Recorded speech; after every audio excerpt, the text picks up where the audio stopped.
झारसुगुड़ा जिलापाल श्री कुणाल मोतीराम चौहान आज लखनपुर गोष्ठी स्वास्थ्य केन्द्र परिदर्शन कर स्वास्थ्य सेवा और भित्तिभूमिर समीक्षा करिसेंति। एही गस्त समय जिलापालଙ୍କ सह लखनपुर बीडीओ श्री विनय पटेल मध्य उपस्थित थिले। जिलापाल मेडिकल रो स्थिति परखिबा सह डाक्तर पारामेडिकल कर्मचारी और अन्यान्य स्टाफ को उपस्थान खाता जांच करथिले। तेबे मेडिकल परिसर स्वच्छता और परिमल व्यवस्था ठीक नथिबारु जिलापाल असंतोष प्रकाश करने सह तुरंत स्वच्छता बजाय रखा स्थानीय मेडिकल ऑफिसर एवं झारसुगुड़ा सीडीएमओ को कड़ा निर्देश देते।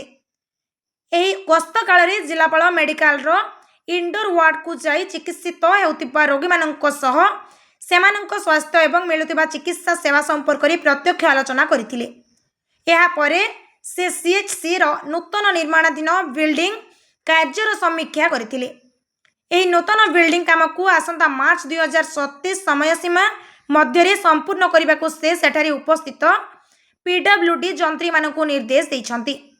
एथिसह नूतन भावे निर्मित होइतिबा बीपीएचओ ऑफिस परिदर्शन करी बिल्डिंग रे थिबा केतेक त्रुटि विच्युति को तुरंत सुधारिबा पई संपृक्त जंत्री को कहिछंती।